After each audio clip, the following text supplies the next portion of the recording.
Much for giving us this opportunity to speak with you. It's great to see you. This isn't the first time that you've been in India. You've come here before, but first time as Director of the National Intelligence, and we're looking forward to having you here, and very happy that India is one of your first ports of call after you've assumed office.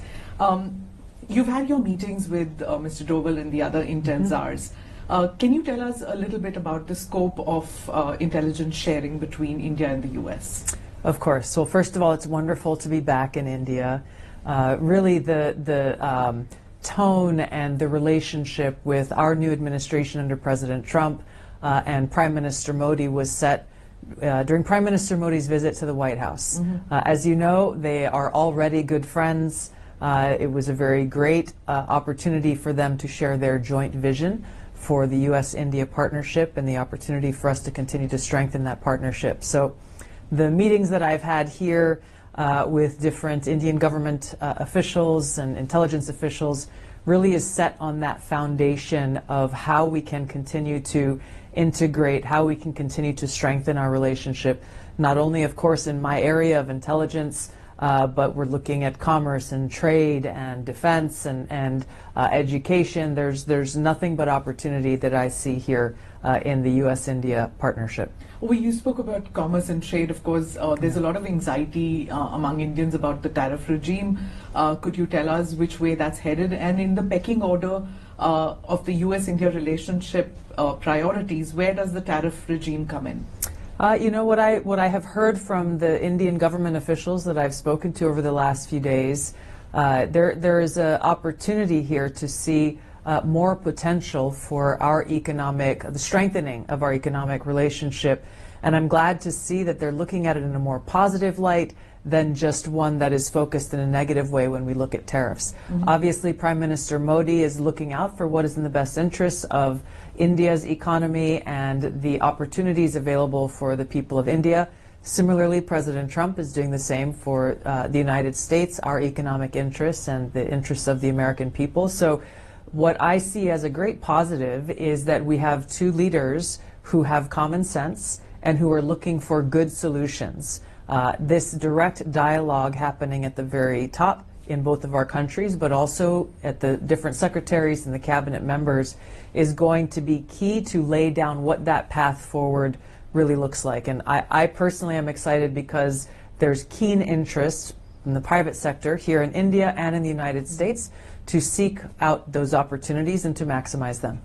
Ma'am, there's a lot of attention, of course, in the Asia-Pacific region for your visit here and the earlier port of call.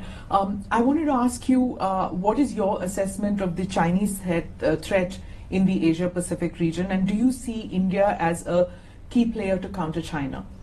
You know, I've grown up in Hawaii and I've spent a lot of time in different countries across the Indo-Pacific region, and so understand at a deeply personal level the importance of this area for my country. And also, I think just as importantly, in understanding the complexities that exist within the histories of each of these countries, India and China, Vietnam, Thailand, the Philippines, the United States, of course. So what I appreciate about President Trump and his approach, and some comments that I heard Prime Minister Modi make recently, is they are very practical and they are pragmatic and are looking to strike that balance that will allow us to hopefully prevent any kind of conflict.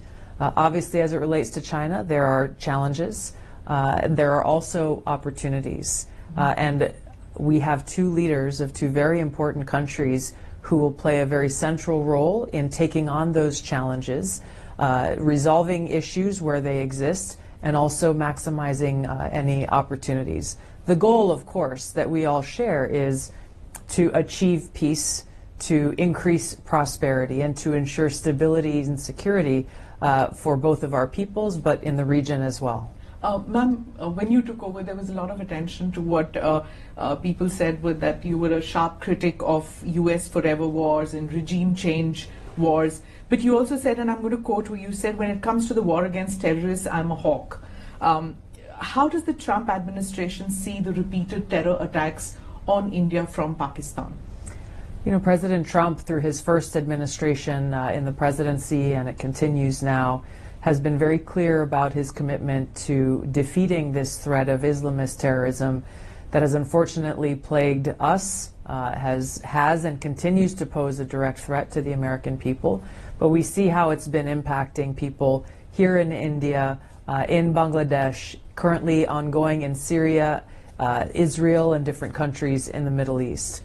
So this is a threat that I know Prime Minister Modi also takes seriously, and one where the leaders of our two countries will work together to try to identify and defeat that threat.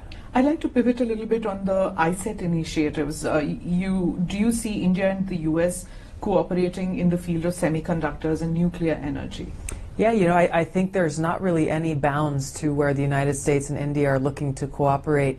And once again, we saw the initial vision and goals laid out by Prime Minister Modi and President Trump in their joint statement that came from the meeting that they had there in the Oval Office at the White House. So there are a lot of different elements, of course, with the private sector and with our respective agencies as it relates to commerce, to see where those opportunities are, to see where there may be barriers to access, and see how can we best, once again, strengthen our mutual economic interests by moving forward together.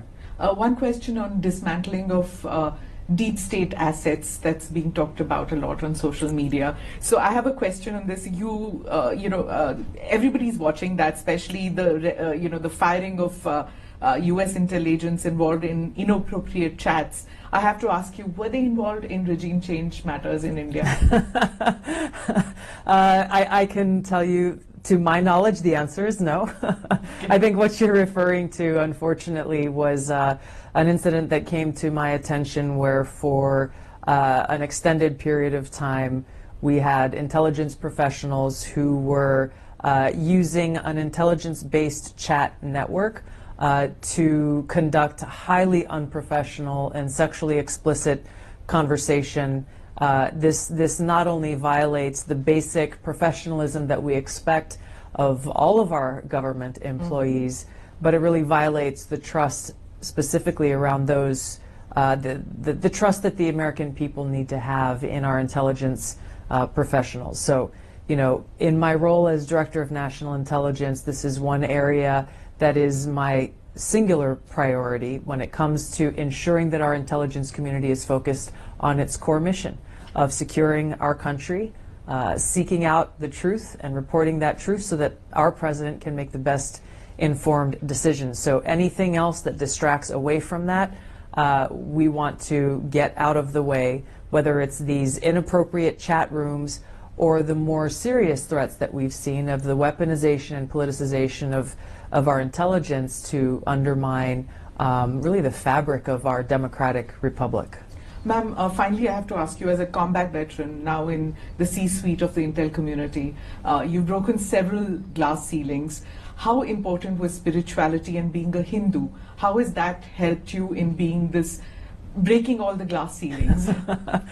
Well, my own personal spiritual practice, my personal relationship with God is the center of my life, and I do my very best every day to live a life that is pleasing to God, and what better way to do that than to do my best to be of service to all of God's children. And so in different times of my life, whether serving in war zones in different parts of the world, or the challenges that we face now, it is Krishna's teachings to Arjuna in the Bhagavad Gita that I turn to in the best of times and the worst of times, and continuously learn critical lessons from Krishna to Arjuna that give me strength, that give me peace, that give me great comfort through all of the days. You know, we don't have a Intel chief who's a woman. You have broken that, and you've given a lot of hope for young women, even in our country, to do that. But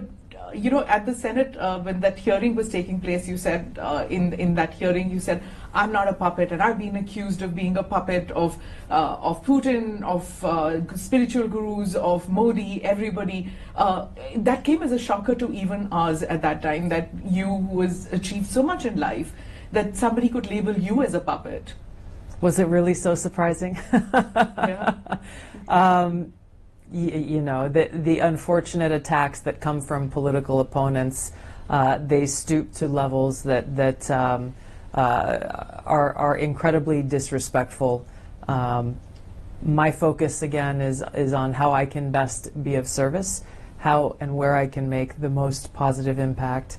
And I'm grateful that President Trump has given me the opportunity to serve as Director of National Intelligence, to continue what I have dedicated my life to, which is serving our country and working towards ensuring the safety, security, and freedom of the American people. It's almost lunchtime, ma'am. So, what Indian food would you like to eat today? Anything on your oh my wish gosh! list? Let me just say, I love so much about India. I always feel at home when I'm here. The people are so welcoming and kind, and the food is always delicious. The dal makhni and anything with fresh paneer is delicious. Thank you so much, ma'am, for giving us the time, speaking to us, and all the best to you, Thank you for the next 4 years and for your visit to India. It's great to see you. Thank you so Thank you. much. Thanks.